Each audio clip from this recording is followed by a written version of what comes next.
Welcome to Off Panel.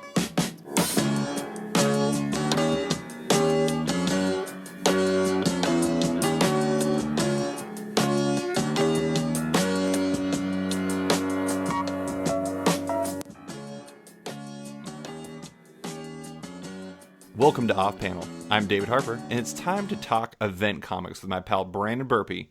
Brandon, how are you surviving after the Red Sox beat the Astros today? Woo! Ooh, I'm feeling great about us beating that Astro. Yeah, for listeners that don't know, Brandon is a huge Boston Red Sox fan, and I'm a huge Seattle Mariners fan, and the Astros are kind of like the living apocalypse of a baseball team because they're so good at everything, but the Red Sox won, so who cares? Hell yeah, and we're going to win the rest of them, too. Two more. I hope so. I'm pulling for you guys. I mean, we have to root for underdogs like the Boston Red Sox as much as we can, right? I love that we're the underdogs. Yeah, I guess you guys kind of are, aren't you? We are, which is kind of ridiculous considering we won the AL East for the second year in a row, but we got swept by the Indians last year, and this year we almost got swept again. So basically what that tells you is the AL East is not what it used to be. Well, yeah, and now the AL West is amazing, which means my team will continue to not make the playoffs for an eternity.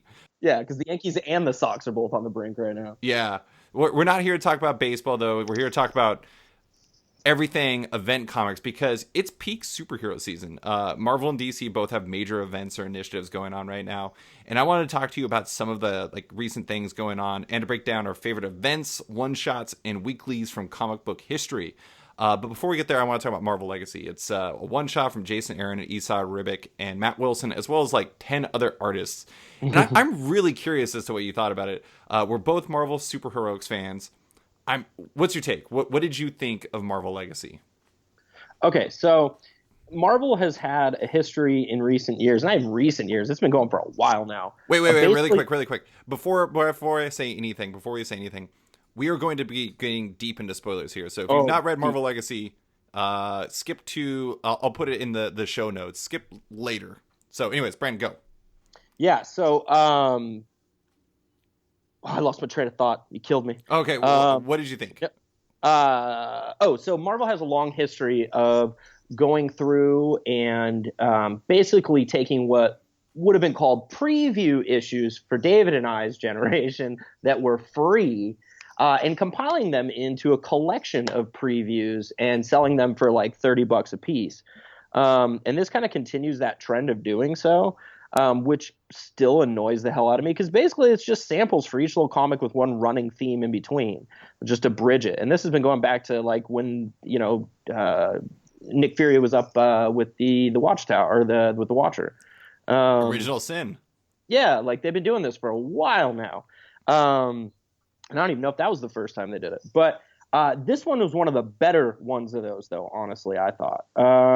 I don't like the name, the BC Avengers or whatever the hell they are. But if you didn't call them that, it's kind of a cool little idea. I mean, I don't know how entrenched it really needs to be in continuity, but it's kind of cool. And the art never hurts it because, oof. I'm just looking at it while we talk. I'm sorry. I got distracted. No. I mean, it's kind of amazing so because I will say that. So I loved it. I thought it was amazing. I said this on Twitter, and the thing that really stood out to me the most about it is there were a lot of parts in there that made me feel like I was a kid again reading it. I got really hyped in a very specific Marvel superheroics way. Wolverine's return to me, I was so jacked by that. I thought that was amazing. But I thought they actually did a really good job with all the artists. I thought it was fairly seamless. Ribic transitioning into Steve McNiven for all the scenes with all the fight scenes with Falcon, Starbrand, and no, that wasn't that the, I don't have it in front of me, but I thought that was that was Ribic, I believe, and then it was Falcon and Jane Foster Thor and Ironheart versus all those dudes. That was Steve McNiven. But even the stuff where they transition in Chris Samnee or transition into, I don't know, David Marquez or whatever, I felt like that even made sense. It may have been the same structure as a typical, the preview issues you're talking about, where they charge $5.99 for a preview issue, but it's just kind of a crap comic. I thought they made it work as a cohesive unit a lot better than they have in the past. Yeah, for sure. It felt less disjointed, like some of the ones in the past. And the things they were previewing were things like you said that kind of made me feel where my love for Marvel came from originally, like Wolverine and just even like going back to some of the more like original characters, I guess, level one, like instead of, like, Falcon, Cap and things like that, second, third generation characters. Like, I like that we saw more. Like, I'm pretty stoked about this Captain America comic. Like, it looks so good. And I love the idea of Cap just like going on the road to redemption, unlike Superman, who just wanted to dial in. Oh my God. I'm really glad you brought that up, because I was definitely going to ask you what you thought about Captain America doing Captain America Grounded. Yeah, that's basically what it was. But I'm into it way more than I am with whatever that was. Well, but the interesting thing is like, it makes sense for Captain America, because he's a character that's like defined, like a lot of ways he has to get back in touch with his country, because like he's a character that literally has the country in his name. And I like the fact that his little snippet takes place in a diner, which is like such an Americana image. Yeah. Yeah, I love it. And Sam Neill's art is so perfect for Captain America. It's so ridiculously perfect. Yeah, it's like the chiseled jawline Captain America, just like the good old boy, perfect image. Yeah, it's really amazing. And then the other thing I really liked was Deadpool's confessional. That had me cracking up. I really actually dug that quite a bit. Do you know who the artist was on that? I don't, but it was hilarious. Like yeah, it is his confessional, actually, guys. It blows my mind, but that was Ed McGuinness. Oh, wow. Can you believe that? Hey, I'll take it. That's awesome. Well, I mean, like, that is very, like, when you look at it kind of closely, you can see McGuinness in there, but at the same time, it was pretty gritty for McGuinness. Like, that image of him sitting on a toilet and just getting blown through with bullets was amazing. It was dope. I liked it a lot. But I mean, I think the cool thing about it is like, it set up all these different threads, like all the different directions it could go. It set up these long-term threads. Like, I am super jacked about anything that involves a Celestial. I think we went over that before. Yes. Me too. Yeah, so like having the Celestial action with all those BC Avengers, and then that tying into like whatever the final host is, I think it was. Like, they summon the final host. I'm like, I want to know what's going on with that. I don't like and then like there was Valeria and Franklin showing up at the end, which I'm super hyped by, and there was obviously Wolverine coming back, like, proper classic OG Logan Wolverine. Which was dope as hell. Which I love that he was driving a beer truck. Like, that was such a it was such a great little thing. Jason Aaron has always been very good with Wolverine, so him doing that and bringing him back was amazing. And also, actually, I really liked Jean Grey finding like the encased like adamantium shell that Wolverine was in, like, and like being like, oh, it's the real one. Like that, like little touch. I thought that was nice. But I thought all those threads, I thought they did a really good job of setting up all the threads of things to come next. The only thing that bothers me is like, I really want to know where I can read about Wolverine and Franklin and Valeria and like the Celestial, but you can't, they don't tell you where. Who knows if that's even coming anytime soon. Yeah. I also was upset that we still don't know what happened to the Wolverine that hid in the cave. And I was hoping that maybe he was coming back. Can you please explain that to listeners? Because they don't know what you're talking about. Oh, God. What is that? Age of Ultron. Age of Ultron. Yeah, so Age of Ultron had, like, another Wolverine, and he went and hid in a cave, and then never fucking came out. And that was, like, 6 years ago. I'm trying to remember. Was it a clone? Or was it, like, the different... Like, he time traveled, and he killed the other Wolverine and took the Wolverine's place? Or what was the deal? I'm trying to remember. He, like, came over from, like, an alternate reality back. I don't know, man. That event sucked. I vividly remember the Wolverine, though, because I was like, man, I wonder if he's going to come back and play it. And then when Soleil killed him, I was like, oh, this is what they're going to do with him. And now it's just not. I love that you met the guy and you still call him Soleil. He's talking about Charles Soule. Soleil. Soleil. But no, nicest guy. Signed all kinds of stuff for my kids. Super nice guy. I do want to point out, though, that your theory about Wolverine, like, that Wolverine did not come back. Like, we never saw him. He's just like this loose thread hanging that could be alive, right? I wish they would just give me an Exiles book and I could go and just delve into these random plot threads that only I care about. Like Maggot coming back after the techno-organic virus thing event. What was that one called? Necrotia. Like, we never find out what happened to him. Maggot is on the table. This alternate universe Wolverine is on the table. God only knows who. Necrotia probably brought back like a ton of people that they haven't started using yet. Oh, for sure.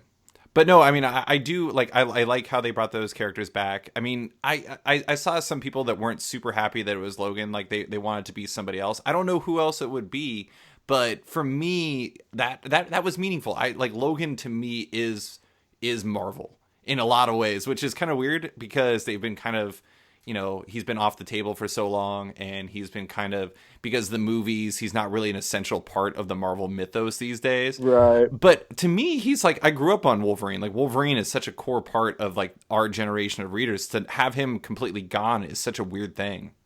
For so long. Yeah. Yeah. I want to ask, like, reading Marvel Legacy, you and I have both been, I a little bit more down on Marvel than we're used to. Quite a bit more down on Marvel than we're used to. Did it make you the most ever in my life? Let's not pull punches. Okay. Did it make you want to read more Marvel comics? Interesting part of that. I don't know, not really, I guess. Like a lot of the comics I still want to read are comics that I'm already reading, that they kind of previewed for. Like, I don't think I'm going to go pick up Deadpool. I'm definitely interested to see where the Avengers goes once they hit that weekly thing.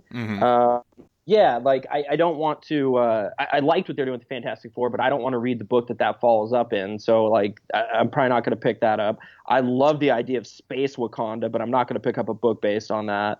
There's just very few here. Like, I would pick up a book following like the new Ghost Rider and Starbrand and all these guys, like following whatever that is. Surprisingly to me, because that's the story I thought was going to be the lamest story in here. And then they were like, oh no, there's Celestials and all this cool stuff. And I'm like, okay, I'd read that. Yeah.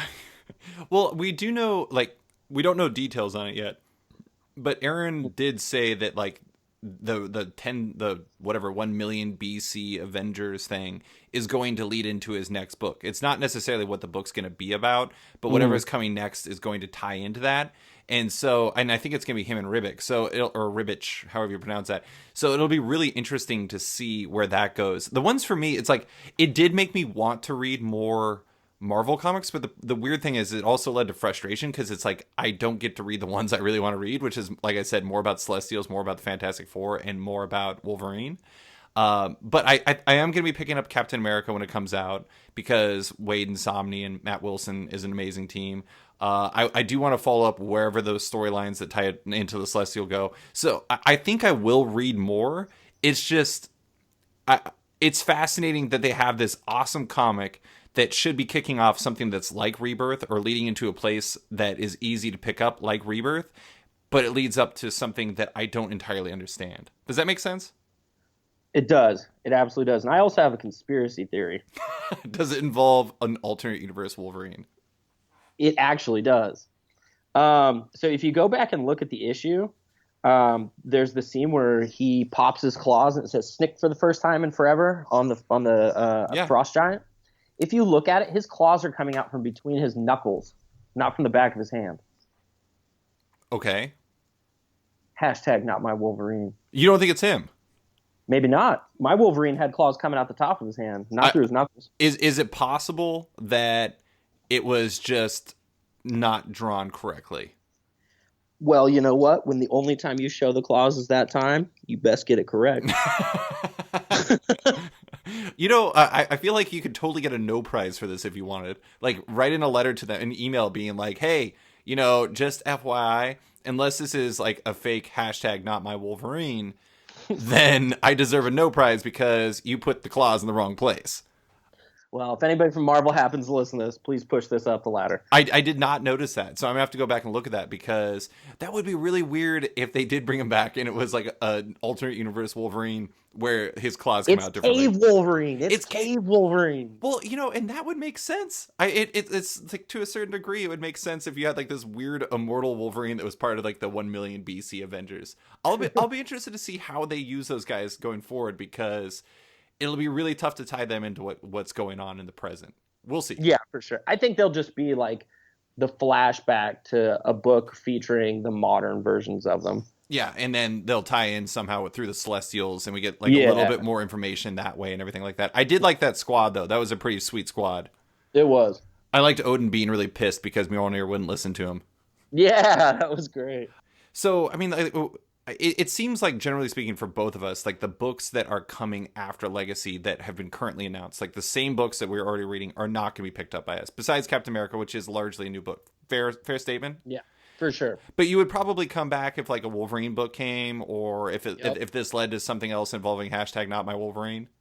Yeah, well, there's stuff that they announced this weekend that I intend to read that they didn't spin out of this. Like, I'm going to check out that Legion book. I'm going to check out Rogue and Gambit. Yeah. Like, there's books I'm definitely going to check out, but they had nothing to do with this. Yeah, it is really interesting. I find it really fascinating that there's just like little heat coming off of this comic that I genuinely really loved. I thought it was awesome. I mean, I thought the book was good, but it didn't do a whole lot to get me like, oh my God, I can't wait for this, except for, like the Wolverine book, like you said, but they don't even have a follow-up to that yet. So it did make me want to dive into Marvel Unlimited, strangely enough. Like, I kind of want to go back and read Jason Aaron's Wolverine run now, because that was really good. Yeah.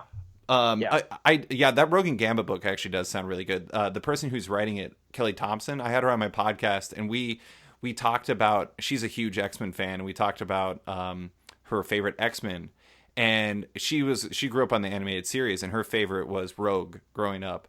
And so I actually asked her, I was like, so if you wrote like a rogue book, or like that had Gambit in it, would you like have them say like things like Mon Chéri and like Sugar? And she's like, no. Les Petits? Yeah, Les Petits. She was like, no, probably not, because like it was a little over the top. But she's like, I would tie in things, to characteristics and everything like that, but I wouldn't have any over the top dialogue like that because it seems kind of silly now. I'm like, that's fair.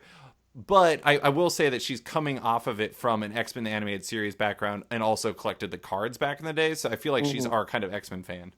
Well, and something I read about her in reading the panel where she was at, talking about it, she's read every Gambit and Rogue appearance, and she can go back through and give you a synopsis of each issue the editor said. Whoa, that's insane. Well, so I read that, and I was like, if that's true, I'm in on this book 110%. Like, this is going to be like a love letter to two characters who have not gotten a whole lot of love lately. Yeah, I am 100% behind Rogue and Gambit getting a series. Why do you, this is a crazy aside, but why do you think Gambit completely fell off? Like, I still think Gambit is an awesome character. I don't understand why he just kind of fell off the face of the earth for a while for the X-Men. It's so funny. There's a lot of people that are not our age that think Gambit is just lame as fuck. No, I know that. Yeah, he is kind of a joke in a lot of ways, but I still think I love him. Yeah, he's a really interesting character, especially when you factor in like the whole like leading like what were those dudes who killed the Morlocks? The Reavers? Marauders. Like, he was the dude who led them down there. He's got like a really dark past.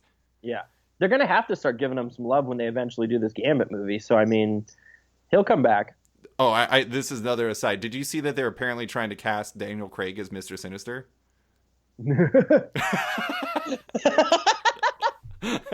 You'd have Daniel Craig opposite Channing Tatum. Is this a real thing? Oh my God!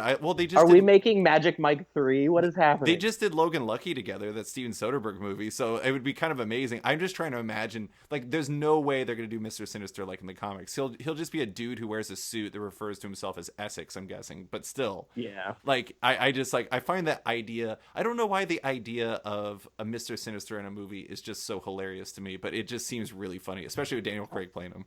I want a real deal Sinister with the fucking cape and the diamond in his head. Like, I want the whole fucking thing, man. I could see the diamond in the head.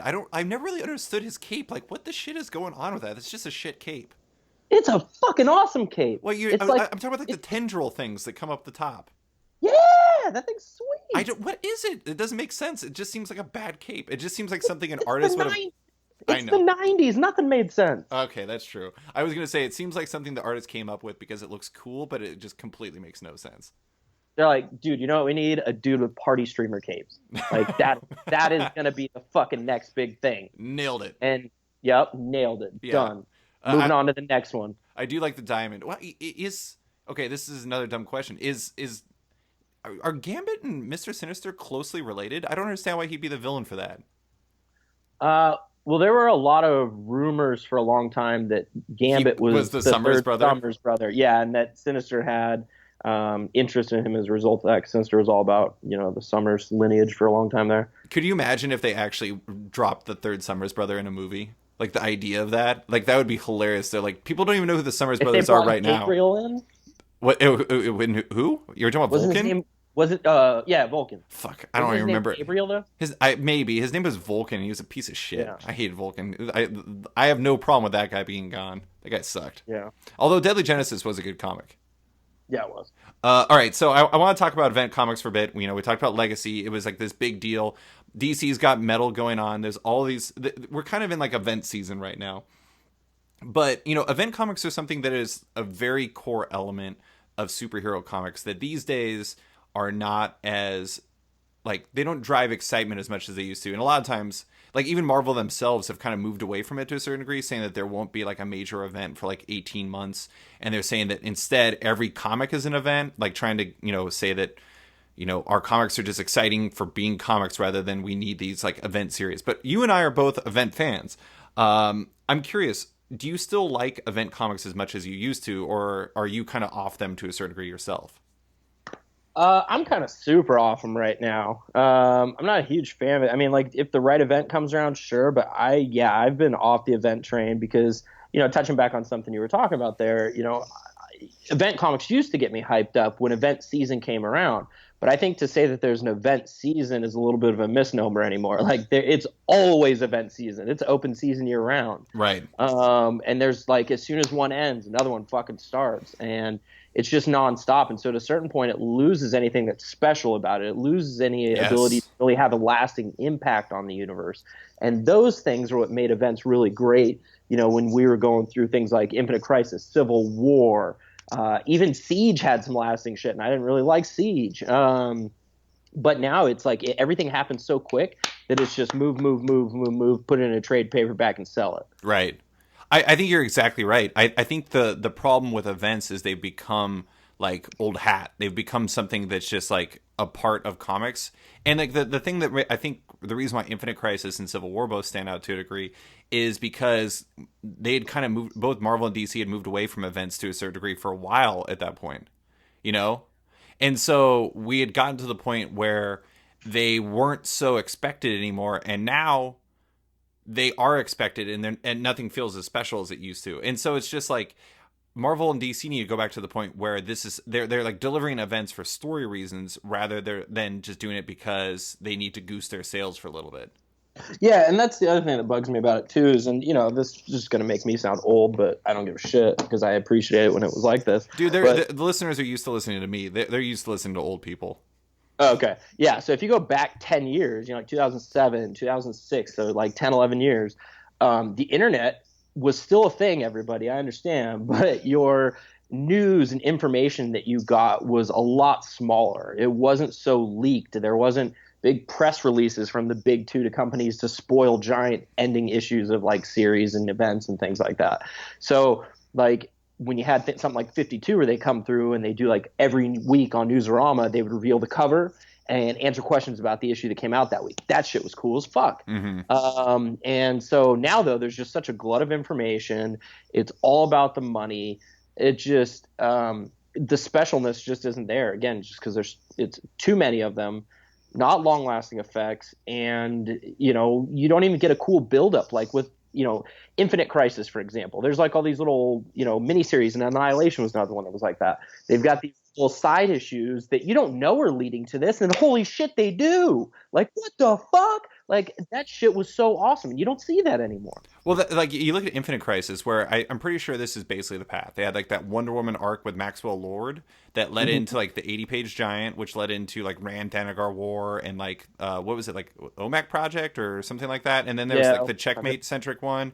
And then I'm trying to remember what the fourth one was. Oh, it was like there was like the one that involved Shadow Pact, I think, or like Launch Shadow Pact. Yeah, Shadow Pact. Yep. Yeah, and then it like that led into Infinite Crisis, and it was like this awesome thing that just built up the hype for it organically. It just made it feel much more natural than other ones do.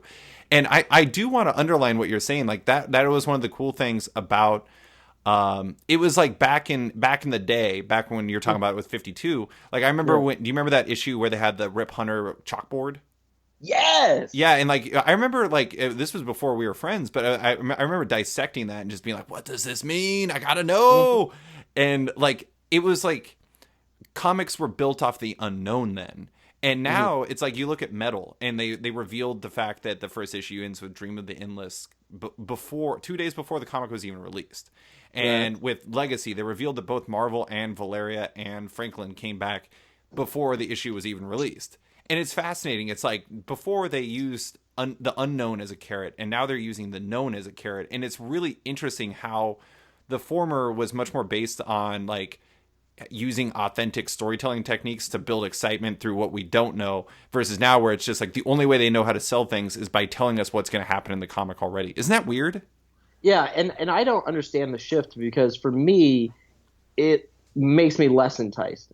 Right. Like I don't want to know the end of the story I'm going to overpay you for. Mm-hmm. Like you're charging me $3.99 and you're telling me the ending. Get the fuck out of here. Did you know Wolverine was coming back before you read Legacy? No, because here's the deal. I honestly don't read shit for comic news anymore. Yeah. I read not quite as much as I used to, but I still, try to keep up with as much as I can. But I just don't keep up the news because I am so far behind. So I don't want anything spoiled. And honest to God, like having been a former member of the comics media, like, man, I don't miss you guys or myself. Like my comics experience is so much better without comics media. Yeah. It's amazing. Yeah.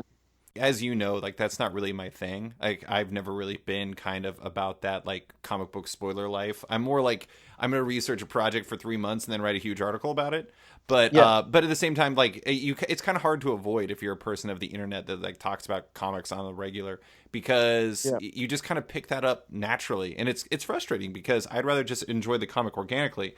It is kind of interesting how the way that they're promoting the comics take away from their own comics these days. And I do think that something like the reveal of the Dream of the Endless, or like Morpheus or whatever his name is, at the end of the first issue of Legacy, or at the end of the first issue of Metal, definitely helped people come into the shop and buy that. But at the same time, I find it really fascinating that they like harmed their own readership. Like the people who are already planning on buying it in the process, like that seems kind of detrimental to the people who are excited about the book organically. Well, I just feel like they don't care about the people that are like, I feel like this is almost a new version of 90s speculation. You know what I mean? Like, we're going to tell you this, we're going to make you go out and buy it in bunches because you're going to think it's super important, but really we're just selling a ton of these anyway, and it really doesn't matter. Right. And on the flip side to that, guess what? That shit's $5.99, motherfucker. Okay, I want to ask another event. And you already know the ending. Yes. Like, get out of here. That was one of the fascinating things about like the Metal thing is I the way I found out about the Morpheus thing was like it was Saturday. I think it was Saturday before the Wednesday where Metal came out.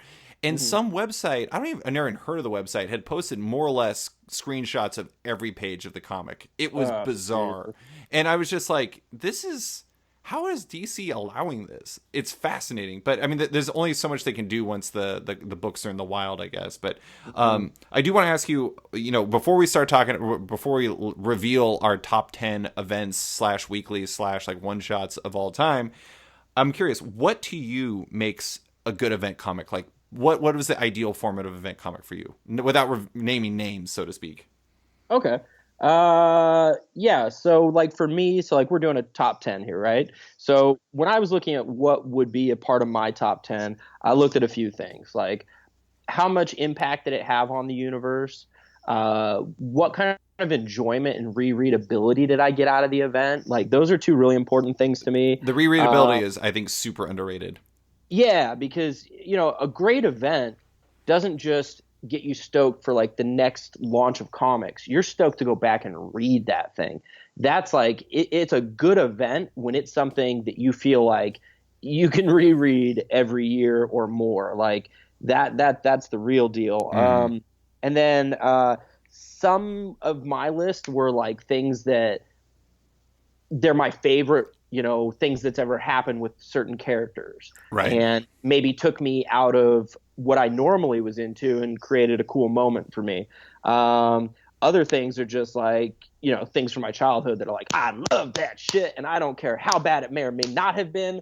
I love it and I love it forever. Right. And so that's kind of my criteria. That's what comprises my list mostly. I think the rereadability thing is really underrated. And the reason for that is I look at, it used to be that events were these standalone items that were meant to be like, this is the end. The other comics are like the means. It's like the means to an end. You're like leading to the next thing. But now it's like events are like the transitions. It's like you're transitioning into the next thing through that. And it is kind of fascinating. It's like, I feel like the way that they're used is different, and because they were meant to be these big things back like in the day when like both in the 90s and like the mid 2000s and even some of the ones from like the early 2010s, it felt like they were meant to be powerful standalone comics. Like they're supposed to stand on their own and you're supposed to be able to enjoy them, and you could buy something a trade and be like, this is what awesome superhero comics are like. And 100%. and now I think to a degree that is not as prevalent, because it's like, I don't know, it kind of feels like more like they're trying to hit a checklist than trying to tell a cohesive and powerful story. I agree with you entirely. There's a formula now. Yeah, and that's interesting. I'm curious as to what they'll do next. And it seems like I'm not reading. I'm not actively keeping up with Metal because I was going to read it in trade. But people are genuinely really excited about it. People are talking about how it's an extremely good event. I don't really know. Like, I find the whole thing to be kind of perplexing to a degree because I've just not really been keeping up with Rebirth. So reading the first issue of that, I was like, what the shit is going on with this? This is crazy. Yeah. But it is nice to see that. And to be honest, like, I thought the Legacy one shot was awesome. It's not an event, but at the same time, it does remind me of, like, you know, the Rebirth special. It reminds me of like that 80-page giant from back in the day before Infinite Crisis. Yeah. I do kind of miss the 80-page giants. Those were sweet. I do too, especially since they weren't fucking that expensive. Yeah, that was the underrated part. The underrated part, or the lame part about Legacy, was the fact it was $5.99, but that's neither here nor there. So Brandon and I are going to rank our 10 favorite events / one-shots / weekly comics of all time. Before we get into that, I want to lay out a little criteria. These have to be comics that are part of continuity to a degree. I mean, like, they have to like at least stem from continuity. Like, they can't be like Dark Knight Returns or like Watchmen or like Elseworlds type stories. They have to be kind of their own thing. Or like The Long Halloween, that wouldn't count. Mostly I have a bunch of Batman examples. Anything Tim Sale can't be in there. Yeah, basically, that's actually a stunningly good rule. Anything Jeff Loeb and Tim Sale does not count. Or like Kingdom Come, that doesn't count. It has to be like an in-continuity story that was at least intended to be in continuity. Anything that has a character name and a color after it is off the board. Oh my god, that is so accurate. That's amazing. All right, so we're going to do our top 10. Brandon, you want to kick it off, or do you want me to? I'm happy to kick it off. Do it. What's your number 10? All right, my number 10 is Planet Hulk.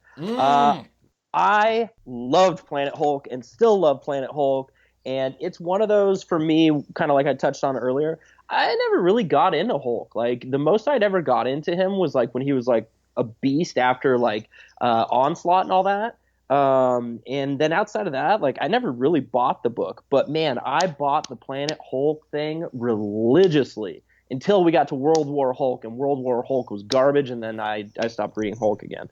World War Hulk did have the greatest sound effect in the history of comics, though. Like, I forgot about that. Do you remember the like that huge like page wide sound effect when I think it was it the Sentry hit the Hulk or something like that? Something like that. Oh my god, I remember that, and it's just like, this is definitely unintentionally humorous. This is amazing. Anyways, Planet Hulk, keep going. Yeah, but Planet Hulk, like, that's like almost my entire Hulk collection is just the run of that. What was that? It was Greg Pak and well, god, I don't even remember who the artist was on that. It's funny, I wouldn't be, was it Mitch Breitweiser? I don't know. I don't remember, but man, that book was just so phenomenal, and it was so cool how they got Hulk somewhere else so he could do his own thing, because there's only so much you could do with Hulk on Earth. You know, like, Hulk can only smash so much stuff. Hulk can only get so angry so many times. But you throw him out, obviously he's a gladiator, moving his way up to being like a king. Like, holy crap, that's new, that's exciting. And just the whole planet, I don't know, the whole thing was just awesome. I loved it. Carlo Pagulian and Aaron Lopresti. Yeah. And you know what the cool thing is like they're tying that in with Thor Ragnarok, which is pretty amazing. And you know what? I may actually pick that up. Wait, you mean the movie? Oh, sorry. I'm thinking Totally Awesome Hulk. They're tying it back over there, and I may pick that up. Oh, okay. Yeah, no, I completely missed that. Well, then they also, the Greg Land part of Marvel Legacy tied into Sakaar and the planet and everything like that. Yeah. And I thought that was kind of awesome. I thought it was also hilarious that, like, the Greg Land part was him drawing, like, I don't know, satellite dishes. They're like, keep people away from him. This is weird. Yeah.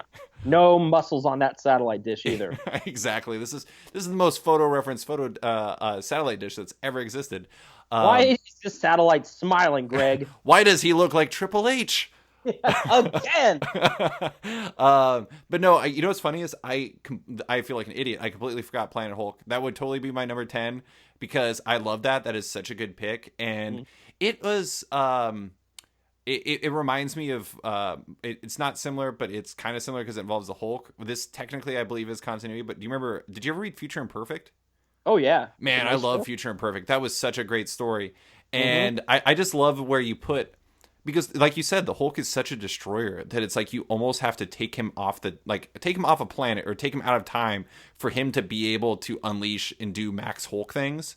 Yeah, and that was the cool thing about Planet Hulk was he was just able to go full batshit Planet Hulk.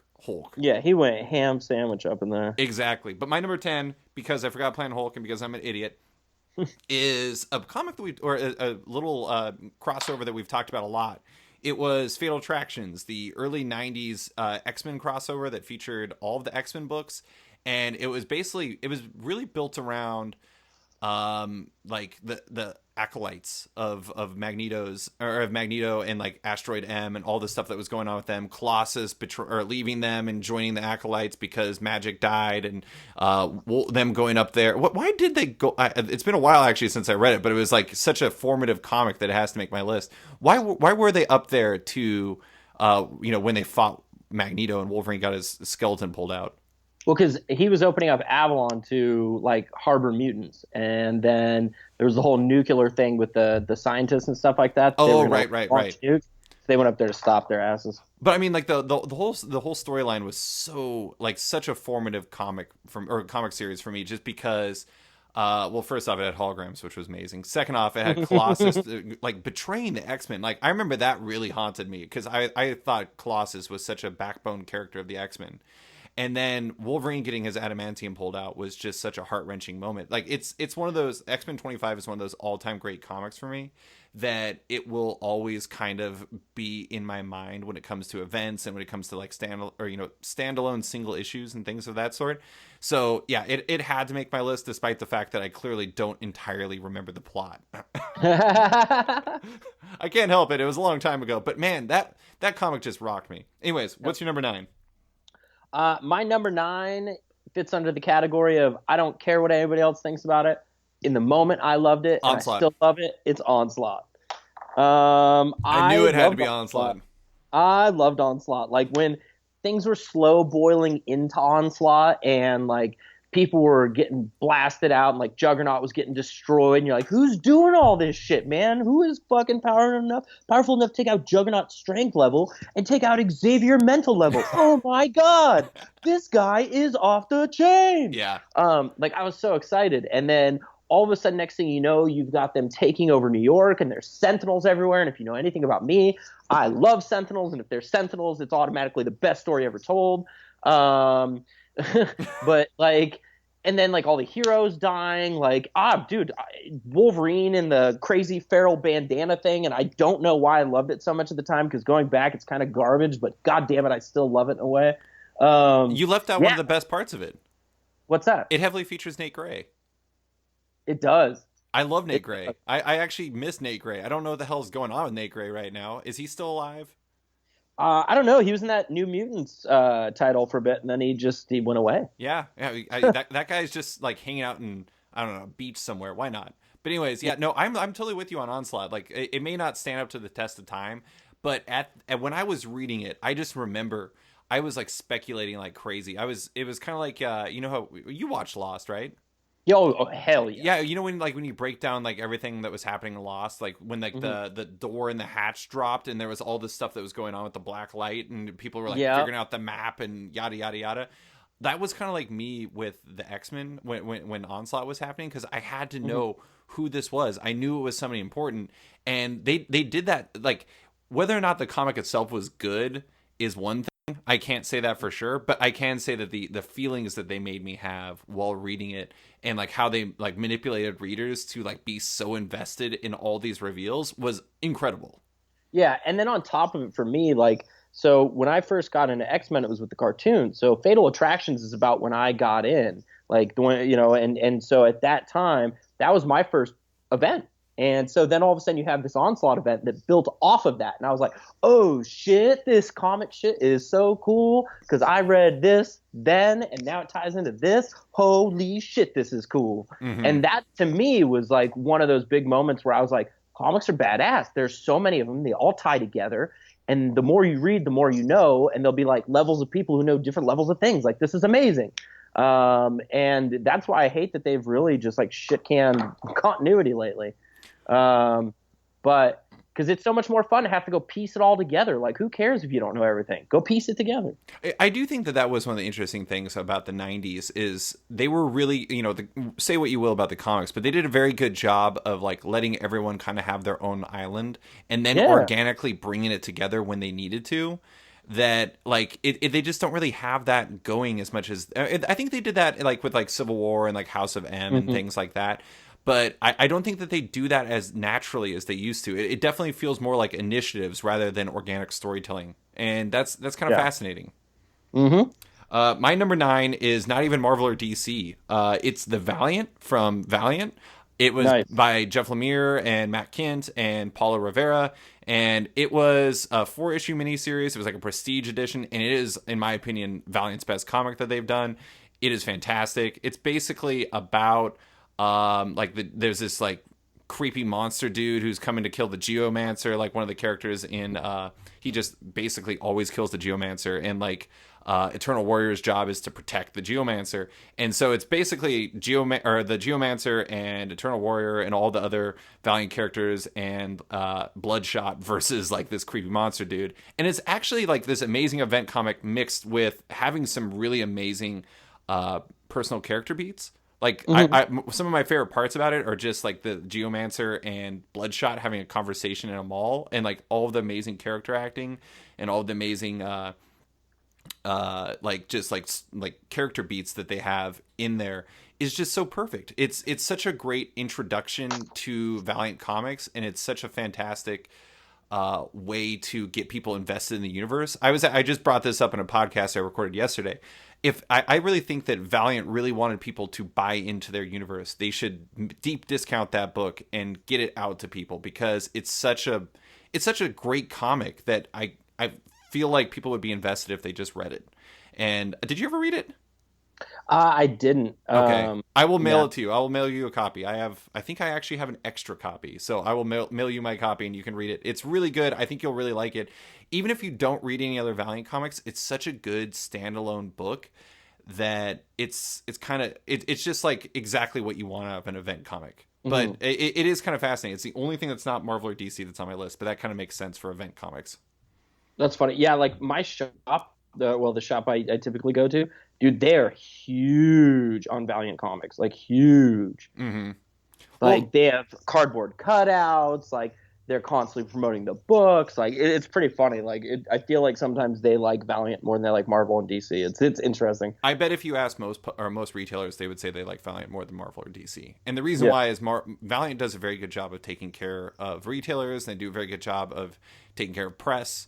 And like making sure that like people are aware of their stuff. They're doing, because they're underdogs. They are the Boston Red Sox of the comic industry. They're doing what they can to try to make a dent in a basically doing the same thing that Marvel and DC are actively doing, but they're trying to do it in their own way that is a little bit different. And I think they do a really great job. It's just, it's hard to build an audience when Marvel and DC's audiences are so entrenched, you know?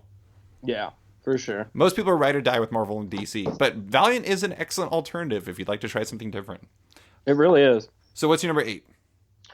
My number 8 is Nightfall. Ooh. So that was such a cool thing because I loved, I don't care what anybody says, the Nightfall Batman costume. Wait, you're talking about, just for listeners that don't know, Nightfall was the storyline where Bane broke Batman's back and he was temporarily replaced by Jean-Paul Valley, a.k.a. Azrael, who made the armor that Brandon loves, which was like a Batman armor thing, right? Yes. But if you don't know what Nightfall is, you need to go down to the Beginners podcast and work your way back up to this, ladies and gentlemen. We're operating at a professional level here. You need to get on board or jump off and swim back to a dinghy. I love the idea that Nightfall is somehow like the line that is drawn, like as to whether or not it is a professional podcast. Like you need to read Nightfall, the comic where Batman gets armor. I'm not even saying you need to read it. I'm saying you need to have a working knowledge of what happened in Nightfall. Like, if you don't know what happened in Nightfall, what kind of comic book reader are you? Even if you hate it, you know what happened in it. I don't know. You don't know about Batman's back getting broken by Bane? Get out of here. What if they're 15? What if they were like born after Nightfall? Hey, kids, you need to go ahead and learn your comic book history then. Yeah, get a library card, I guess. There were these events about like the Phoenix that happened before I was born, and I know about those. That's hilarious. All right, Nightfall. Why do you love it so much? Okay, so the costume. A lot of the costume. The costume was so cool. What if Batman had claws and wore metal armor? Yes. Like, it was when I was first really getting into comics, like that and Superman's death. Like, I was into superheroes, but I wasn't really reading comics. So I remember getting, was it like Detective Comics 500? Was that the costume where he's like jumping off the roof? Okay, yeah. I thought that was like the weird one where it was like, I feel like there was a cover where it was like half and half, like it folded out, or it was like acetate that had the cover on there. I don't remember, like, or the costume on there. Anyways, continue. Yeah, I don't even remember if that's the right number, but 500 was the one where it's him standing, or like he's got Bane by the bra strap, and he's like about ready to claw him in the face. I love the idea that Bane is wearing a bra. Yeah, or his little wrestler singlet. Wait, it must have been Batman 500. It definitely wasn't Detective 500. It was Batman. It was Batman 500. I was off. But yeah, I remember getting that, and it came in like a poly bag. Mm-hmm. And I just was like, "What is this?" At the BX, because I was a military kid, and comics came so irregularly. So like, I didn't even get to read all of Nightfall when I was a kid. And I honest to God knew that Batman's back got broken because it was on TV, but the BX never got that issue. Mm-hmm. So I got this issue, and I was just like, "This is amazing." And it was so big, and the costume looked so cool, and he was like shooting stuff and beat up Bane, and Batman couldn't take Bane, but this guy could. But I was so confused as to who John Paul Valley was. I was like, who is this guy? Yeah. And why is he Batman? But I don't know. I loved it. And like, there was just the way it tied together through all the different things, but you were able to keep track of it with the numbers in the corner and the logo. That was awesome. Like, that's such an easy way to follow along and be able to like know what's happening. That's why I don't buy into this whole like comics get confusing thing, because really, literally all you have to do is put a fucking number in the corner. Like, it's not that hard, guys. Well, I understand why it can be, but at the same time, it's like I think for us, when we were getting into comics when you're a kid and you have like that fearsome desire to like find out answers to everything, I think it kind of changes when you're adult to a certain degree. So I guess it depends on when you get into comics. But when I was a kid, I was all about hunting and pecking for these things. No, that's what I'm saying. Is like fun, yeah. Kids were all about it. I don't know. When you're an adult, it's just kind of like, that seems like a lot of work. I'm just going to get on Netflix or something. Oh, well, you guys are crappy adults. I do want to point out, I'm looking at you guys grew up, and that's unfortunate. I'm looking at this cover right now, and there's some amazing things happening with Bane and Batman's obliques / rib sections. Like, oh yeah, man, Bane's got like the measles. I don't know what's going on. Like, he is just like, his side is just cut to the point where it looks like he's got like, I don't know, tumors growing on his side. It's amazing. Yeah, I don't know. I can honestly look at that cover and understand that it's not a great cover, but I also look at that cover and I'm like, I fucking love no. I mean, I still think it's awesome, but at the same time, I haven't looked at that in a while, and I was like, man, there are some serious weird things going on with their obliques right there. I don't know what's going on. Yeah. So my number 8 is also a 90s event. It was the event that first got me really, really hardcore into the X-Men. It was Extinction Agenda, which this time I'm actually going to get right. It was the one where basically Genosha invaded the Xavier school and started they stole basically a bunch of the New Mutants and took them to Genosha because like the old X Factor ally Cameron Hodge, who was basically a super racist who hated mutants, was like taking over the place, and he was now like a crazy robot dude who wanted to kill all mutants, or at least turn them into mutates to be forced slave labor. And it was like first off, it was Jim Lee at peak of his powers. It was Rob Liefeld at peak of his powers, and it was another person who was not Jim Lee or Rob Liefeld, but it was just like an amazing book for art. It was like this crazy convoluted story that involved Uncanny X-Men, X Factor, and New Mutants. That was just like, it was blowing my mind in the same way that you were talking about earlier with other 90s events, where it's just like tying everything together, and it really makes you feel that superhero high that we loved. But it also is just filled with amazing moments. And I just loved it. I thought it was amazing. And it was also the comic that actually led into the blue and gold split, which I thought was another, like, that was another time where, you know, event comics actually had ramifications. And I just thought it was an amazing event. I loved it. That's all I got. I just thought it was great. I still have my original trade that I got in like the early 90s. It was the first trade paperback I ever got. And yeah, it's rad. What's your number 7? My number 7 is Annihilation. Ooh. Annihilation was dope AF. Like we talked about earlier with like little feeder issues and miniseries, these things led into Annihilation.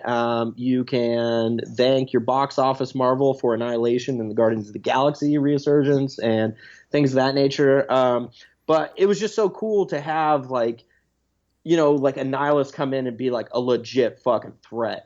And everybody's wondering what it is, and the name's so spot on with Annihilation. And it's just, oh man, everything about it at that time just hit on all cylinders, every last piece of it. Just the way the story was told and how epic it felt, and it was self-contained because it didn't have to impact like Earth itself. It just stayed out in the galaxy. And at this time, Marvel space was like not a thing, basically. Yeah, and the cosmic universe had been ignored since basically like the last Infinity Gauntlet storyline. Yeah, they just did away with it, and instead they dust off all these characters, and now they're huge budget fucking moneymakers. And all of that starts here with Annihilation. And just in general, like, that's how you do an event series, in my opinion.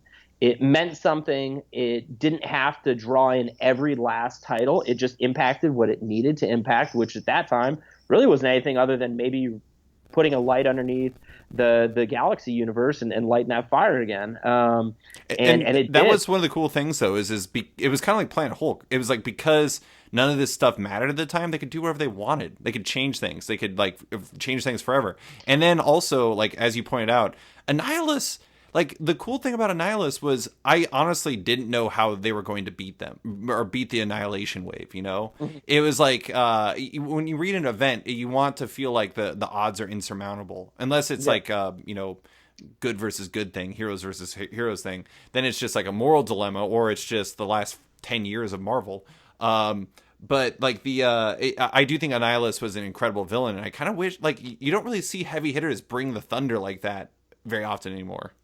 No, and like they really brought it. I mean, I know leading into that and all that with like the Nova Corps getting decimated, I was like, holy shit, they're not messing around here. Yeah. And then on top of it, had Drax, who they just had reintroduced just not too long before that with Cammy, and that miniseries was dope. And then all of a sudden now here he is running around, and it's like, oh, I like that guy. I'll read this, you know, and just.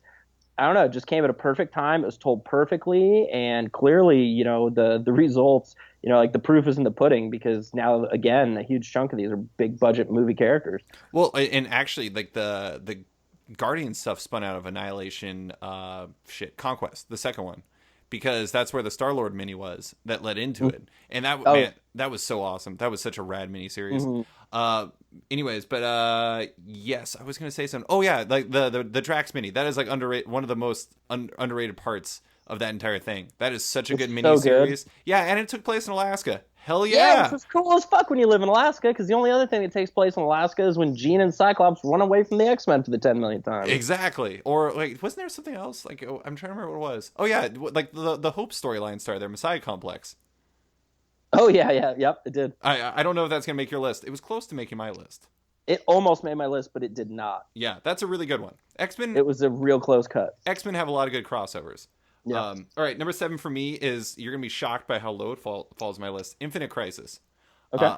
So Infinite Crisis, we've already talked about it. It is in many ways the perfect event in how it's set up, because it has the 4 feeder miniseries. It has the 80-page giant that leads into it. it's such a good way to build a full storyline, and then the actual comic itself is awesome. Like I love it. The Superboy Prime versus the Teen Titans versus like the Outsiders versus all the Flashes in issue 4 is just insane. And then like basically Superboy Prime, anything that involves them fighting Superboy Prime is like balls to the wall, like top notch superhero action. Like it's insane. Like the final fight where they like go through. Do they go through Mogo, or do they go through a sun? They go through a red sun, don't they? Yeah. Yeah. Anyways, but so it is just like an insane superhero event comic, and I love it. It's really, really great, and it does such a good job of playing off of all the Crisis stuff, or like all the varying Earths, and then like trying to build a cohesive new Earth and all those different things. It was a rad miniseries, and I loved it. Yeah, I'm you're gonna go in depth on that, I'm sure, here in a little bit. What's your number 6? My number 6 is a book you've touched on, Fatal Attractions. Yeah. Fatal Attractions to me is just the most nostalgic event ever. That was right when I was getting into X-Men with the cartoon. They had trading cards that I was collecting that had like depictions of Wolverine's adamantium getting ripped out like every other card. And then, you know, the whole like holograms on the front. And that was one of the few times the BX seemed to get things like consistently. So I was able to keep up with like almost the whole thing, which was incredible to me. Like I'd never been able to do that before. I love how much a factor that is. Dude, it is, because my parents, honest to God, I didn't know that comic shops were a thing. No, I didn't know. know Yeah. No, I mean, it's legit. I mean, like back then, you didn't have as many options. It's not like you could just pop on Comixology and buy the comics you missed. Yeah, and I couldn't get online and just be like, find me a comic store. Like, that didn't work. We had like these really shitty IBMs that printed banners, and that's it.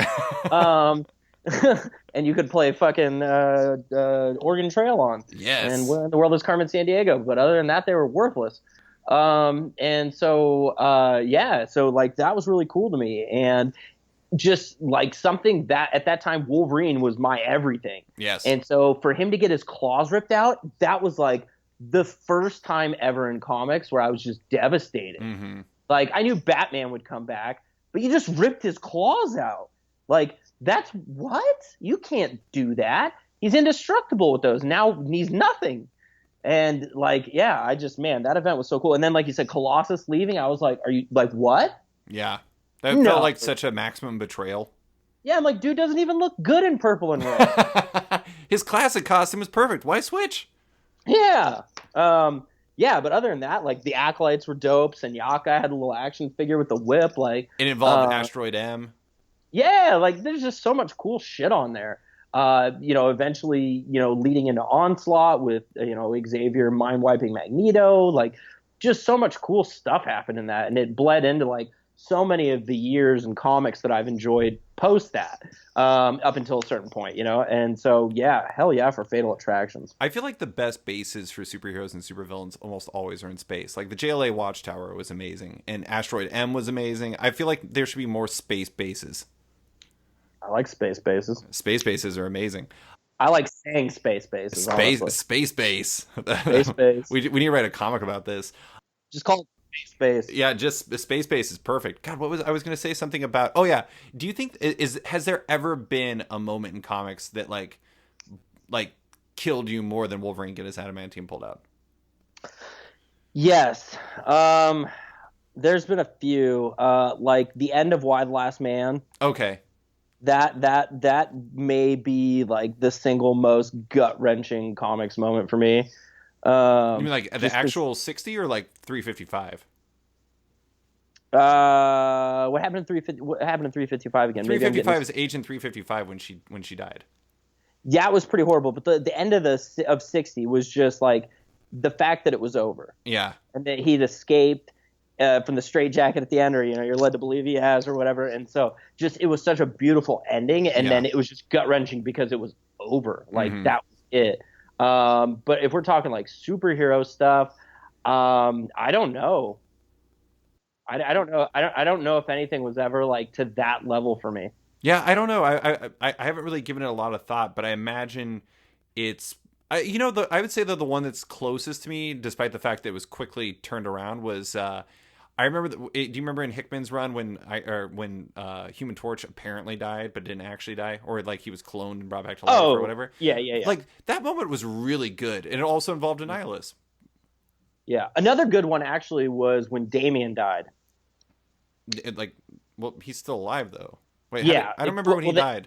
They undid it, but like he got killed for a bit. Oh God, I love that. Back. I love how casual it is to say in comics, like, "Oh, you got killed for a bit." You know how it is. Yeah, it's a light death. I mean, there's and then you just claw yourself out of your indestructible adamantium cocoon, and you're back. Well, like really, when you look at it, he was really just like entombed. He wasn't actually killed. He was like Wolverine was put into like this adamantium like spa basically. He was like basting in there, and then he got out and he's probably super pissed. But like, do you think he has butterfly wings now? He can't really. Yeah, like he was a chrysalis. Yeah, maybe. I guess we didn't see his back. I can't wait to find out. Maybe he has like archangel wings. He's now Pixie. Yes. There we go. So number 6 for me is a Jeff Johns favorite of yours and mine, Sinestro Corps War. Nice. It just I remember that was like one of the most badass events ever. Brandon and I often talk about this. One of the best moments in the entire series, or in the entire like kind of crossover / event, was there's this moment in Green Lantern Corps, which at the time was by Peter Tomasi and Patrick Gleason, where the Green Lanterns make a net and like they use it across like out in like Earth's orbit and to take down the Yellow Lanterns, and it was amazing. Like that was such a huge thing. That moment was obviously a standout, but the whole thing, like expanding the Green Lantern mythos, bringing back so many classic, like they had Superboy Prime in there, they had freaking Anti-Monitor, they had all these different characters that were like kind of left behind, but now are back as part of it. I remember that last page of the Sinestro Corps War special, like I was just blown away by it. But yeah, that was such a badass event, and it did such a good job of playing on the expansiveness of the Green Lantern storyline, because it involves the entire galaxy. Why not use that stuff? Hell yeah. Yeah, that was an amazing one. And I think that Jeff Johns is a writer who is uniquely capable of writing great events. I'm not saying he universally does, but he is very capable of writing great events. What's your number 5? Sinestro Corps War. Legitimately. Nice. That's why I didn't say anything, because I was like, well, we'll just continue this conversation. Yeah, so I agree with everything that you just said. Like, you touched on all the primary portions that made it great. Like, there was memorable moments. It really expanded the universe. That Sinestro Corps one-shot was just so lit, it wasn't even funny. Yeah, that was wild. I remember that week that came out, Bosco's was just like bonkers.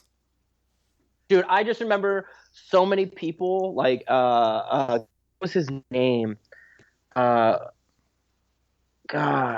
Bigger dude used to put the comics out. No idea. Sturgis. Okay. Sturgis comes over and he's like, "You got to see the end of this." I'm like, "Get the fuck away from me!" Like, what do you mean I got to see the end of this? He's like, "Dude, you got to look at it." And everybody's like, "You got to look, you got to look." And I'm like, "No." So I literally, that's one of the few occasions where, like, my comic shop was actively trying to spoil this for me because it was so badass. Like, everybody in the shop was unified in their attempt to get it spoiled for me. And I was super happy to have held strong. But, like, it was just crazy. Everybody was like, "This is so badass." And Annihilation was, like, kicking off. Like, oh, comics were so good around then. Did you already have your Green Lantern tattoo at that point? Yeah. Okay. So, yeah, of course they were going to try to show it to you. Yeah. Actually, I think they were just doing that to everybody because they're like, you need to buy this comic. It is kind of amazing when you have a comic that's so, like, I don't know, badass from the superhero side that, like, you actually have Bosco's employees going around trying to show comics to people because that's so rare for them. Well, no, and the best part about it is there were other people coming in that they were showing them to, and then they're like, "Oh, dope, where'd I get it?" And they're like, "Nah, man, we didn't get enough," which is the most Bosco's thing ever. Oh, like, my God. I had one in my box, luckily, because they were out by the time I got there afterward because I didn't go at lunch. And so, literally, I watched them tell multiple people, like Sturgis was like, "Oh, you got to see this. This is so awesome." I'm like, "Oh, badass. Oh, where are those at? I didn't even see that." And they're like, "Oh, that's because we didn't get any." That's amazing. We only got enough for the boxes or some shit. You know, it's just like, good God. Fittingly, I got a second print of that because Bosco's had to reorder it. There it is. Yeah. No, you know what's funny? I actually had this one person who reached out to me. They're like, "Have you ever gotten in trouble with your comic shop because you throw with Bosco's because you throw so much shade at them on your podcast?" I'm like, they don't listen. What do they know? Come on. I'm sorry, Bosco's. I love you. We even advertised in their shop for a bit for our old 4-Color show, and they never watched or listened. Yeah, there you go. So who cares? All right, so number 5 for me is a astonishing X-Men / New Avengers crossover. It is House of M from Brian Michael Bendis and Olivia Coipel, and it is. I love events like House of M because it was. Like we're probably going to get to another one that does this, but it's a comic that had something that happened that created a new universe that was similar to the one we're living in, but that was completely different in the same way. And I just loved how everything looked, like how similar but different everything was in that other universe. I love storylines like that where you have like a human rebellion led by like Luke Cage and like all these other different characters, and then like Layla Miller was introduced in it, and Coipel was amazing. And then you had the whole thing where Wolverine dove off of the helicarrier.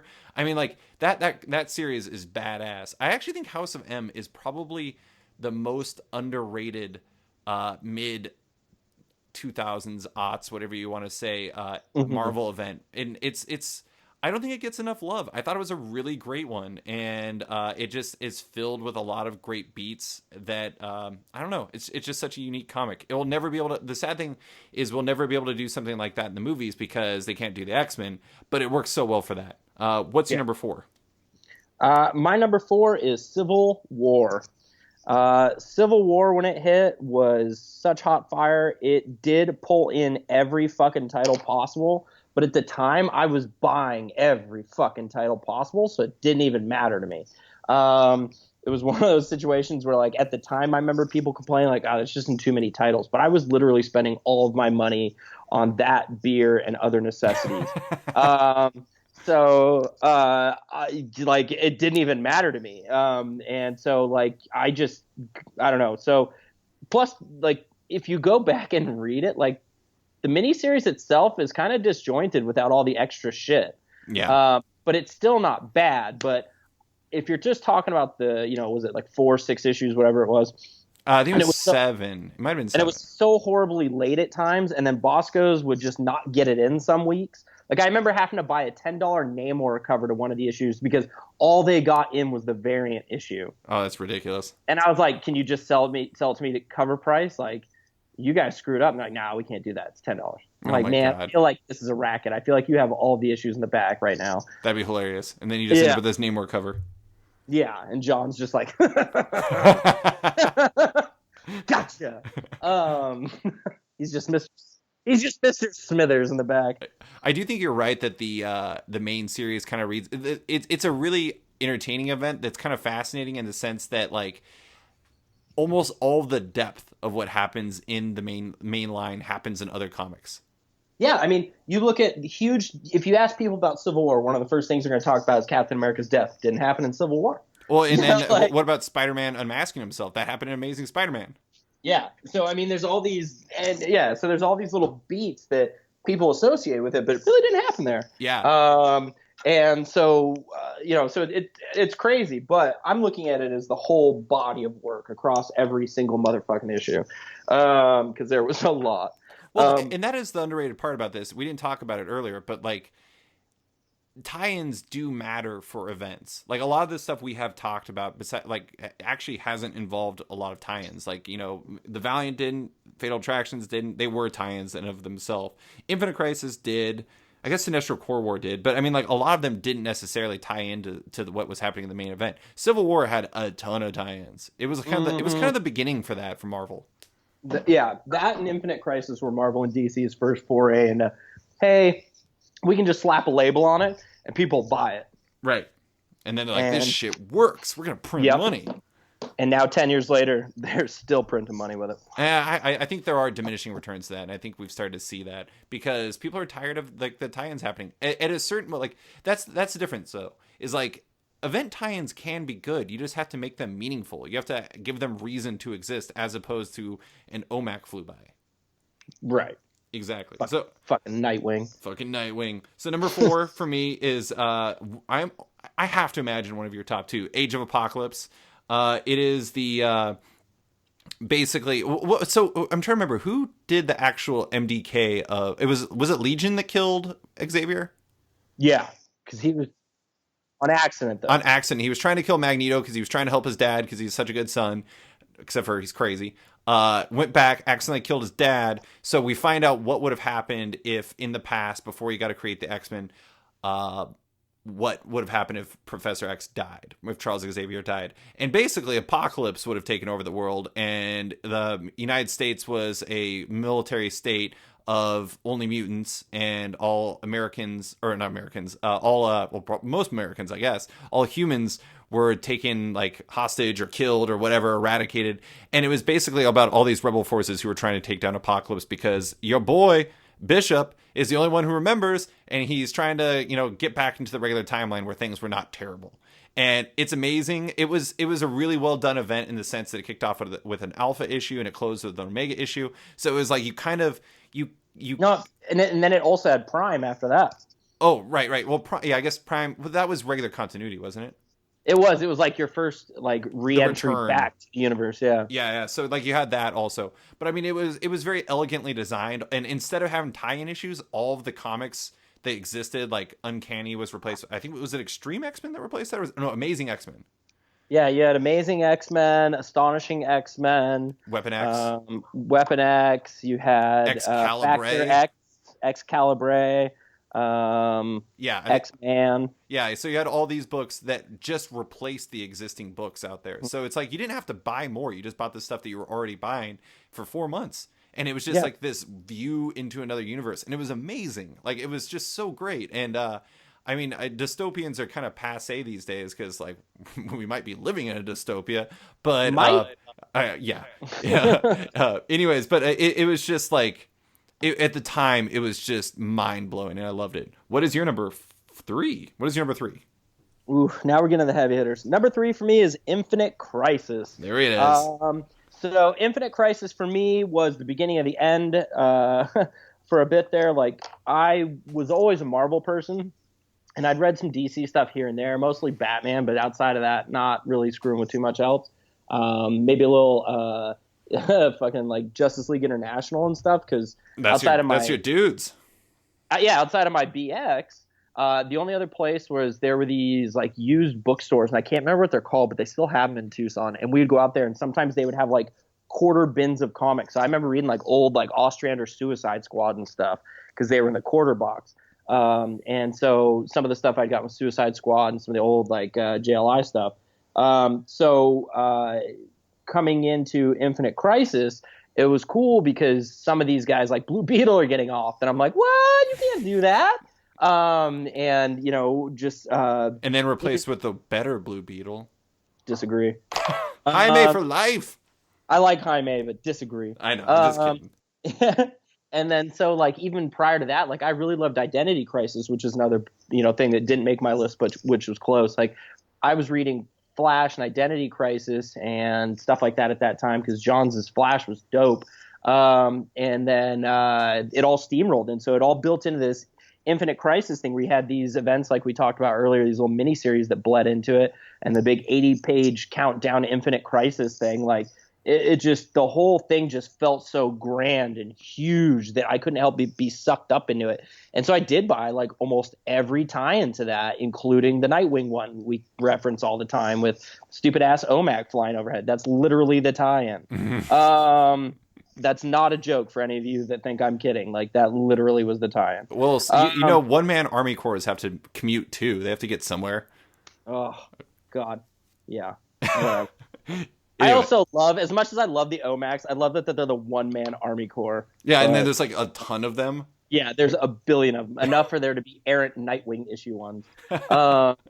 So Infinite Crisis was great. I loved it. It was just such a great event, and it featured very heavily on like Connor Kent, Superboy, which is one of my all-time DC favorites. Like it centered very heavily on a lot of the younger characters that were in the, like Jeff Johns' Teen Titans. Mm-hmm. And then, like Superboy Prime just ripping people's arms off every issue, like 12 times an issue, was super cool, even though people wanted to complain about that. The funny thing about it is like, I think the first time he basically accidentally did it.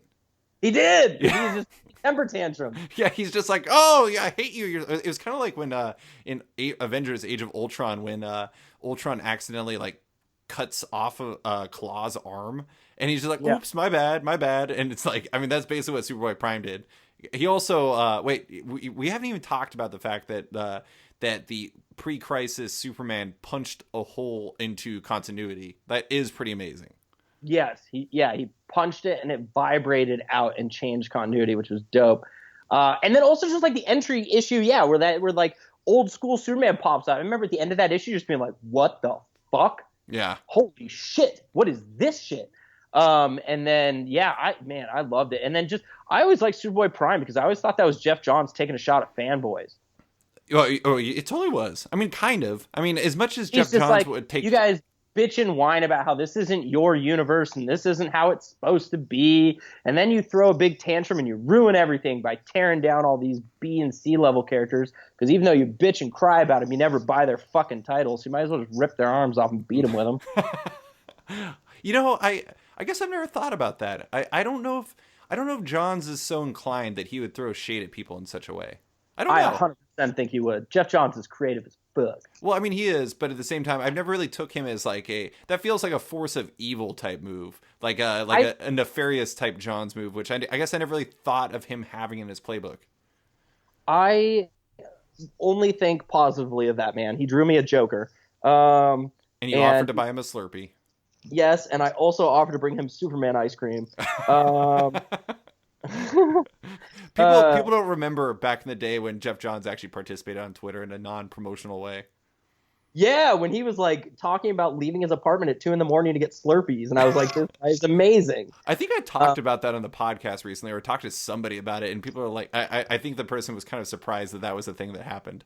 Dude, all the time. It was great. Like, and listening to him on Twitter talk about like his ideas for some of these Green Lantern characters and Yellow Lantern characters, like he would get into the process on Twitter. Like Jeff Johns used to be like one of my favorite things on Twitter, just because it was so cool to get a peek behind the curtain. And at that time, he was firing on all cylinders. Like all of DC's best books were by him. Yeah. Flash, Teen Titans, Green Lantern, like just everything. Like he was JSA, like he was on fucking fire. So yeah, to get that view behind everything was awesome. But yeah, now he's kind of a corporate shill, but I still love him. I do think that Johns is kind of underrated these days, because people forget that at the peak of his powers, I honestly think that he's like, I wouldn't say he's the best superhero writer ever or anything like that, but I would say he's in a way the perfect superhero writer, because he appreciates the medium so much from both a fanboy standpoint and from like actual qualitative writing standpoint, that he would do pure superhero comics in a way that few can. I agree, and I think it's just so cool to like disparage him nowadays. He's just so well versed and so entrenched in the corporate side of things. It's like super cool to dislike him. But the moment he puts out his next book, it was a Doomsday Clock. Oh, that's gonna sell money like fucking hotcakes, just like Rebirth did. Yeah, like get out of here. You guys can all say what you want to say, but your dollars speak for you. Yeah, and you're gonna drop hard cash for a Jeff Johns comic. Speaking of Jeff Johns comic, number 3 for me is a Jeff Johns comic, but it's also a Greg Rucka comic, and it's a Mark Waid comic, and it's a Grant Morrison comic. It's 52. Nice. So 52, if you don't know, is the weekly series that spun out of Infinite Crisis that explained what happened in the 1 year where, like, after Infinite Crisis, everything took a jump by 1 year. It was 1 year later, which in itself was awesome. I want to point out. I love what they did there. Yeah, 1 year later was so cool. Yeah, but like 52 explaining what happened in each week, basically through 52 issues, it's such a unique morsel. Like, and also Keith Giffen was doing breakdowns, and they had other artists doing like the actual finishes. So you had 4 peak of their powers writers, Waid, Morrison, Rucka, and Johns, teaming up to make a comic that covered the entire Marvel or DC universe. Oh my God, I said Marvel. I can't believe it. DC universe, minus like Superman, Batman, and Wonder Woman for the most part. I mean, it was. I think like Batman might have appeared in like the stuff that was taking place in like the Himalayas, and what is that fucking place called? Oh, I can't believe I forgot it. The place where with, the question Nanda Parbat. Nanda Parbat. Yeah. I think he appeared in that briefly. But anyways, but it was such a unique morsel, because like I don't think you could ever see the like 4 writers of that quality team up, or that stature team up, and actually successfully make a comic. It really speaks, in my opinion, to Steve Wacker's ability as an editor that he actually managed to make that happen. Like work with them to make such an incredible comic come out of it. It's an incredible story that like actually cohesively works through all 52 issues and does an amazing job with all kinds of characters like Elongated Man and Booster Gold and freaking Rip Hunter and Renee Montoya. It's incredible. I absolutely love it. I'm not going to go anymore because Brandon will definitely have it as one of his top 2. Brandon, what is your number 2? 52. There you go. 52 is, despite only finishing second on my list, is a comic I read either yearly or twice yearly. Every year. Was always like I do Kingdom Come, Brandon does 52. Yeah, and I have the giant omnibus, and I take great pleasure in reading through that every time because I don't know if another comic was so interactive for me. So like at the same time Lost was going on and they were doing all the stuff online for Lost and you could really get in depth with it and try to figure out the numbers and they had all these games and stuff. And then you had things like 52 where every week on Newsarama they would put out an answer a question with a cover, and then there was the chalkboard and there was just all this stuff that was happening. And then in the meantime, you also had 1 year later going on. You're trying to figure out how these things connect. Like, how do we get to this point? And there was just so much going on that was so perfect. And like you said, the creative team, as far as the writers, was just, I mean, that's like a dream team of comic book writers doing a weekly comic that at the time nobody thought they could do. Everybody thought 100% that they were going to stumble at some point and miss a ship date, because that's kind of what happened in comics then. Because you didn't rotate out an artist every fucking story arc. You had consistent people. So 52 might even be the reason to blame that shit, because they did have rotating people, but they did have great artists as well. They had Aaron Lopresti and was it Jose Bautista? No, that's a baseball player. Yeah, that's a Toronto Blue Jay. Man, if he did that too, that was even more impressive. Do you think when he finishes drawing a page, he throws a pencil like he does a bat? I think he does. That'd be amazing. Oh, the guy's name was Bautista, though.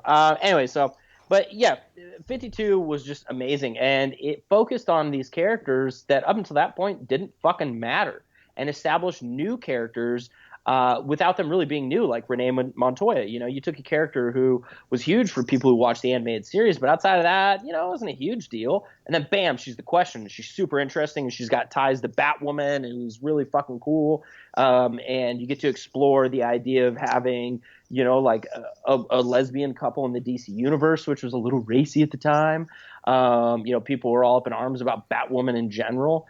And now nobody gives a shit, which is crazy. Like, you know, 9 years later. Chris Batista. Okay, there was like a ton of artists, but he was one of them.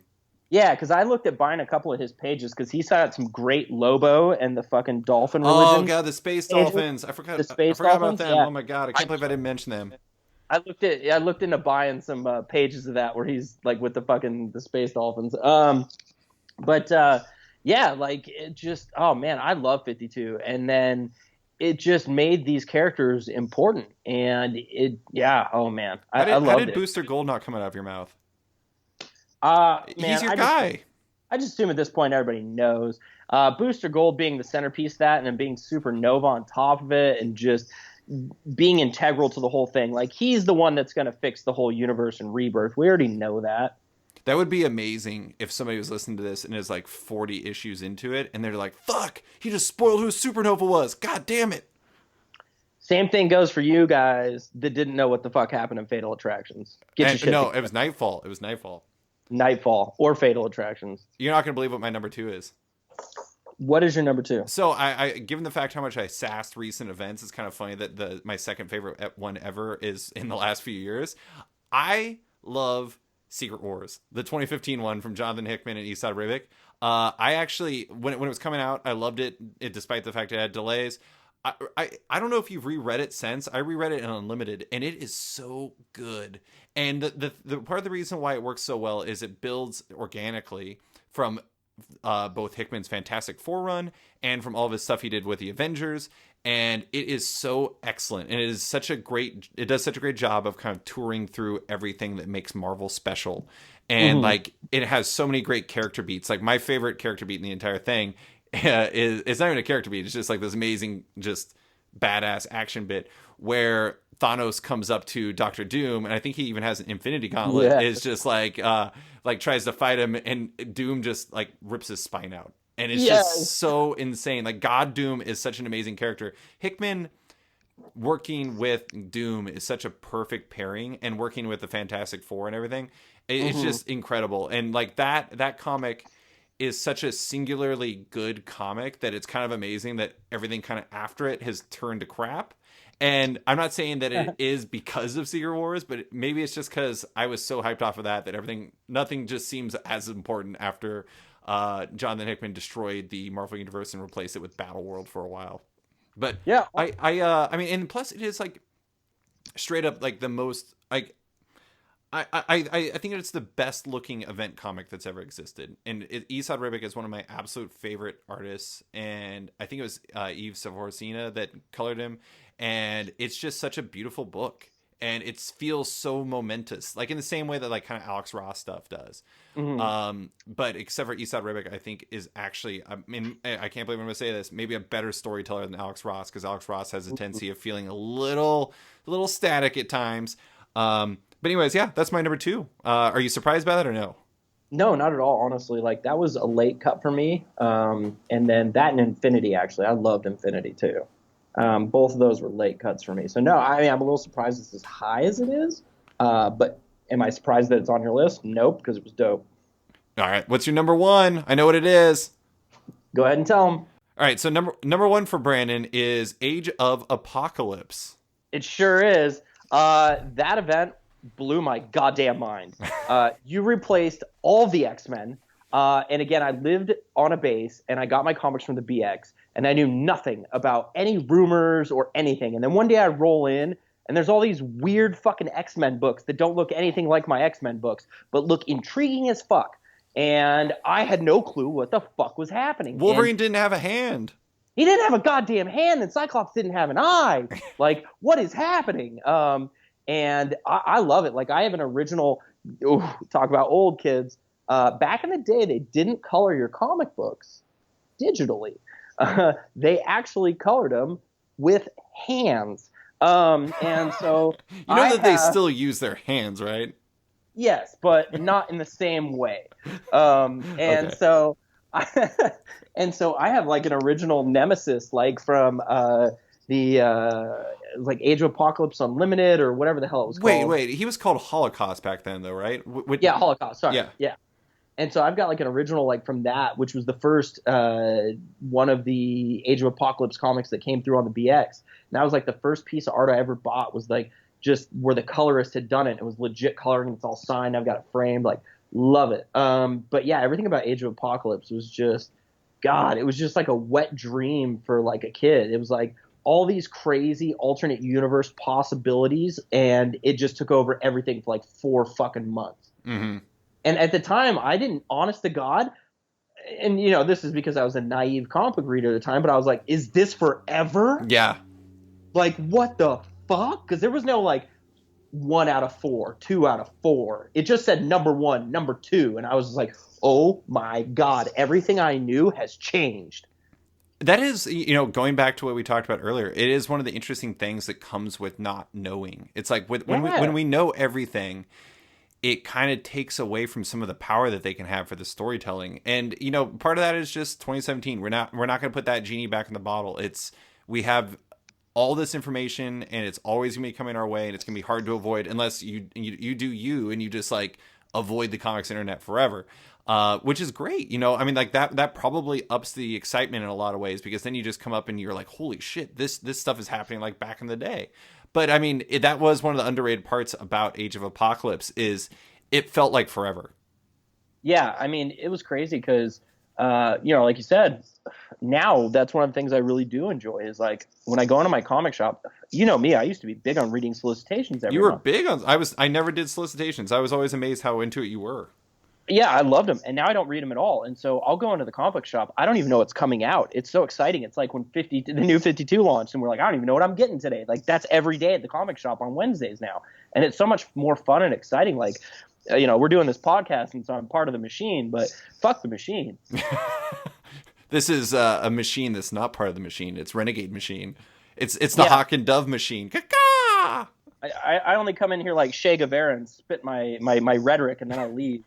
Going back to the hills of the Sierra Maestro. I do want to point out that Brandon is referring to a time where we actually reviewed every single New 52 issue, or number one, when it came out the first month. And Brandon actually tried to make a defense for Hawk and Dove by Rob Liefeld. Which was, well, at the same time, it was, maybe it wasn't the worst New 52 comic. All right, so number one for me is your number 7, Annihilation.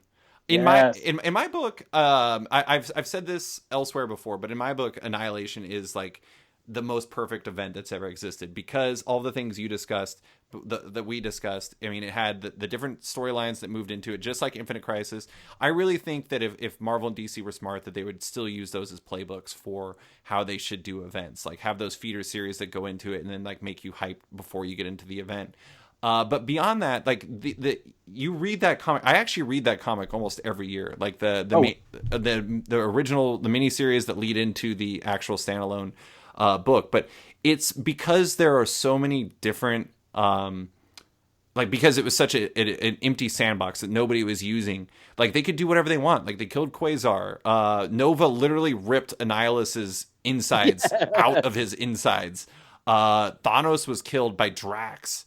Like, there was all these like huge of like things that happened in it, and it was just mind blowing. Like, I still read that, and all this stuff is earned. All this stuff, it feels like the end of the world or the end of the galaxy, because this Annihilation wave is so hardcore. And then you have these renegade fighters like Nova, and you have like Gamora's not a huge part of it, but she's part of it. But you got Drax, and you got Cammy, and you got all these different characters, and it's so fantastic. It really feels like the way that events should, which is like this insurmountable threat that the heroes are too, like, they're so, I don't know, heroic. They're so like locked in on doing what they're supposed to do as heroes, that they have to do what's right, that they'll keep fighting until their last breath. And it works. It's so great. And it's Keith Giffen, and it's, I think Gabriel Delato, or is it, wait, no, hold on. I know he did some covers.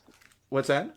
Yeah, a lot of covers, I know for sure. It was it Andrea Muti? No, man, this is sad. I should remember this. I seriously read this every year. Oh, it's Andrea DeVito. And ooh, nice. Yeah, and anyways, and so that, I mean, like, that is just such an incredible event, and I hype it up to anybody who will listen, because it's just like the way you want event comics to work. And I do think it's funny, like 2 of my top 3 are within arm's reach while I do podcasts, because Annihilation is at the beginning of my Marvel list, and 52 is the beginning of my DC stuff. Yep. But yeah, I mean, like, you can't really go wrong with any of these ones, because they do event comics right. And I kind of wish that Marvel and DC would kind of look at how they were rolling those out, and like kind of, I don't know, analyze what worked and analyze what didn't work, and then find a way to get back to event stories matter, or like making it so they matter again, rather than just being something that can goose sales for a bit. Yeah, I mean, because if you really look at it, I mean, Marvel and DC both think so short term now. It's like, how can we boost our sales real quick? But if you look at it long term, that really was huge for Marvel, because now you have all these Guardians of the Galaxy books. You've got, fucking movies that are made of them. Like, you've got all these things that spun out of that whole process. And they didn't know they were doing that at the time, but it was so well put together from beginning to end. It felt like they knew where they were going with it. At the time, you didn't know if this was going to come back and impact Civil War. Like, you had no clue what was going to happen. Yeah, I mean, there was that one part where Nova they're actually really close to Earth, and they're like, do you want to go back to Earth before we go back? And he was just like, no, I don't want to. Like, his job is to like keep this away from Earth. Yeah, because it felt like it could be the end of the universe, rather than just like heroes punching heroes.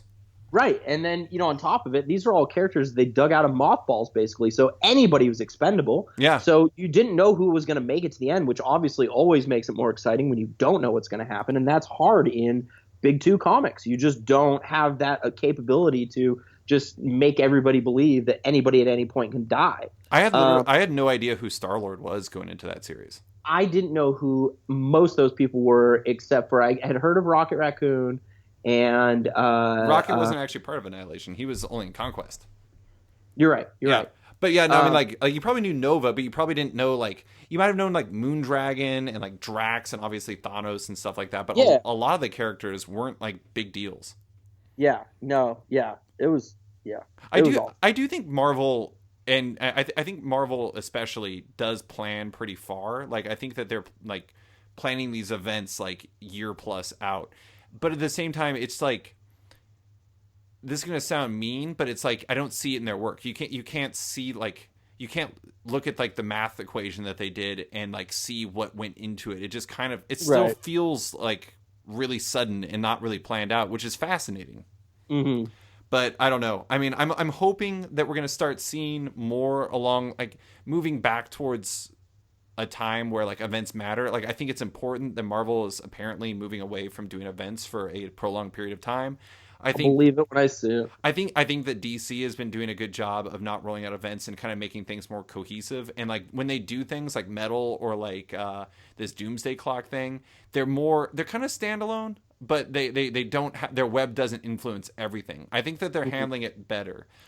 So I'm hoping that the future of events is better than the recent history of events, besides Secret Wars, which was amazing. But yeah, that's all I got for you, Brandon. Thank you for coming on and talking events. I always appreciate you taking the time. I am always happy to come in and run my Reddit.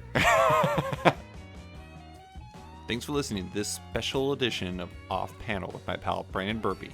You can find him on Twitter at Brandon Burpee. If you're a fan of the show, there's some big news. Off Panel now has a Patreon. If you like the show and want to support it, consider backing it on Patreon at patreon.com/offpanel. There are fun rewards and insider information you can get if you do.